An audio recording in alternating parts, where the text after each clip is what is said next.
Hey there, billionaire. Yep, I'm talking to you. If you expect to live another 31 years, you're already a billionaire. Not in money, but in the real measure of wealth. Time. That's because 31 years is roughly a billion seconds.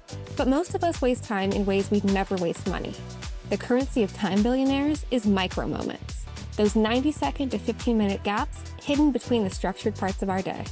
This podcast is about reclaiming them with quick, research-backed ideas to help you feel more creative, productive, and alive. Welcome to Time Billionaires. Let's make your next micro-moment count.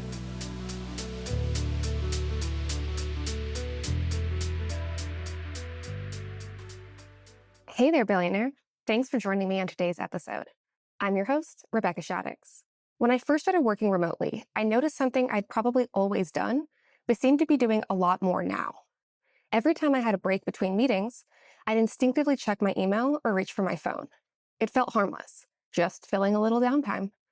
But I came to realize there's no such thing as neutral time. If something isn't adding to your life, it's detracting from it. This is true of friendships, romantic relationships, hobbies, chores, and jobs. Every scroll, every check, every micro distraction shapes your brain, your habits, and your perception of reality. This isn't my opinion, this is neuroscience. All of these inputs impact our brain's default state and the problems our brains fixate on when we're sleeping or focus on something else. Everything we do gets better with practice, and we're always practicing something.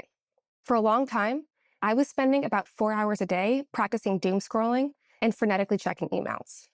Over time, that pseudo-productivity made me more stressed, less creative, and ironically, less productive, even though I was constantly on. When I started looking for solutions, the advice out there seemed incomplete. The advice that I found seems to come back to time management experts telling me to do things like log my time in journals, to delete, delegate, or defer less important things, or eliminate all the little fragments, what they called time confetti. This was decent enough advice, but it didn't address the reality of where most of my wasted time was spent. I couldn't remove the 4 to 7 minute breaks between Zoom meetings. I wasn't going to stop brewing coffee, or driving, or waiting in doctor's offices. Removing my time confetti wasn't exactly an option. The real problem was how I was spending those micro moments. And here's where it gets bigger than just distraction. Wasting micro moments isn't just inefficient. It's the gateway to mediocrity. And I've come to realize that the biggest threat to our happiness isn't failure, it's mediocrity. Because over time, the difference between where we are in mediocre situations and where we could be is a lot bigger than we think. When things are objectively terrible, we act quickly. We pivot fast when things fall apart or clearly aren't working out. But when things are just okay, not terrible, not thrilling, we tend to languish. We settle. We fixate on what's good and okay enough about our current situation and not what our goals are or our core values for how to make decisions or what could be better. And that's where we lose years without realizing it. The example that comes to mind when I think about this is Harper Lee, the author of To Kill a Mockingbird. After the book's massive success, she feared she'd never write anything that good again. So instead of risking that outcome, she chose the only path that guaranteed that outcome. She didn't publish another book again in her lifetime. That's learned helplessness. And it's surprisingly easy to slip into that in smaller ways too. Whether it's staying in an okay but uninspiring relationship, or letting the little distractions run our day. Again, if we were in a terrible relationship, we'd realize it and leave. But in an okay relationship or job, we think about all the comfort and good enough things we'd be giving up. And to solve this, we also tend to convince ourselves that working harder is always the answer, that putting in more effort must mean more reward. But it's not just about effort. It's about using the right tool for the job. Choosing the wrong way to spend your time is like trying to mow your lawn with scissors. Sure, scissors are great. They're useful in a lot of situations. They're a great invention. But they're not useful for mowing acres of grass. If your daily micro moments aren't aligned with what actually fulfills you, more effort just burns you out faster. Micro moments aren't meaningless. They're the tools you can start using to build the life you actually want. Here's what I discovered after years of research, hundreds of books, and a lot of personal trial and error. That the need for agency over how we spend our time is fundamental and universal. But there's a lot of ways we don't have control over how we spend our time. And what I found is that you don't need a total life overhaul. You don't need to rearrange your whole schedule. And you definitely don't need to hustle harder. Sometimes the difference between where you are and where you'll be happiest is a lot smaller than you think. The path to feeling more grounded, creative, and fulfilled isn't massive reinvention. It's the accumulation of small wins that you can control throughout your day. It's about noticing and reclaiming the micro moments that already exist and are just wasted currently. If we don't choose how to spend our time consciously, we're choosing it subconsciously and defaulting to our patterns and practice behaviors. Think about something as simple as the advice to focus on your breath when you're meditating. I never knew why I was doing this, so it felt random. I thought I might as well have been focusing on my leg. But when I learned that the reason we focus on our breath is because, by definition, our breath can only be in the present, it can never be in the past, and it can never be in the future. It can help us overcome the rumination of hoping the past will somehow be different, and the anxiety of worrying about things that may or may not happen in the future.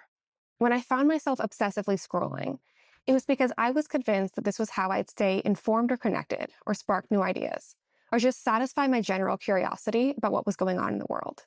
This autopilot mindset doesn't just shape how we spend our time. It also distorts how we interpret the time we do have. This episode is going to focus on how to get more out of a practice that a lot of people talk about as being the cure to anxiety, depression, and general malaise: gratitude. After researching this for about 4 years, I came to believe that the way we think about gratitude is often dead wrong. It can leave us feeling worse and more guilty than before we tried it. But the good news is there's a simple shift that can fix this. And I'll summarize it this way. Any gratitude practice that invokes a sense of comparison is inherently limited and is likely to make us feel worse. I call this weaponized mindfulness, when mindfulness or gratitude is used against ourselves to dismiss valid struggles. Toxic positivity is related. You may have heard phrases like, "Everything in your life is good. You have enough money. Your kids are healthy. Why aren't you happy enough with this?" These negative comparisons shame you into trying to feel more grateful for something that might not actually make you happy. One day, I found myself peeling an orange for a snack, and in the classic mindfulness teachings, I thought to myself, I'm so grateful to have fresh, organic food in my life. Most people don't. That thought, instead of inspiring peace or contentment, sparked a shame spiral that drained my energy, so I tried a different approach. I'm so grateful to have enough nutritious food right in my home. The atoms that comprise this orange have existed since the creation of the universe, just like the atoms that comprise my body. I'm so grateful to be part of something bigger than myself. That shift from comparative gratitude to pure appreciation changed everything. It brought me back into the present, and it renewed my energy. To start reclaiming your micro moments, I want to leave you with a quick thought exercise, a way to see hidden possibilities hiding in what may look like empty space. So here's the first micro moment activity. Imagine holding a single strand of your hair. Now consider this.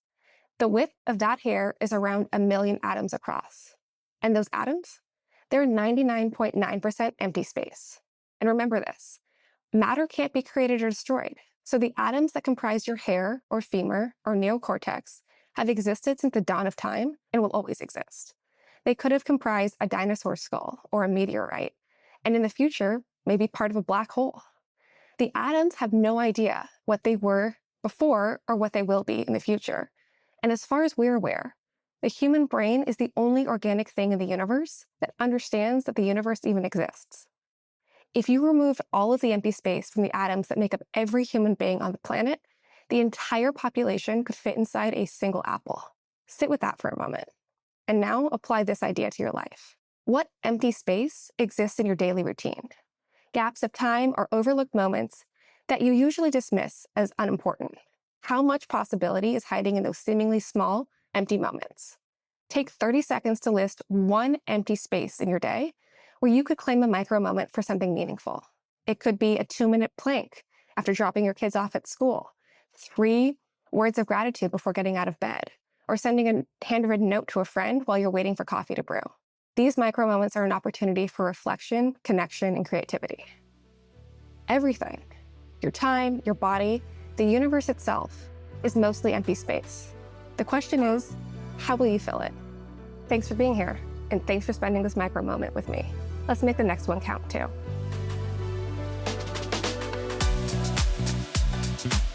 Thanks for spending this micro moment with me. If you found it valuable, share it with a fellow Time Billionaire, and give us a rating to help others discover the power of micro moments. For more ways to reclaim your time, follow me, Rebecca Shaddix. on LinkedIn. See you next time.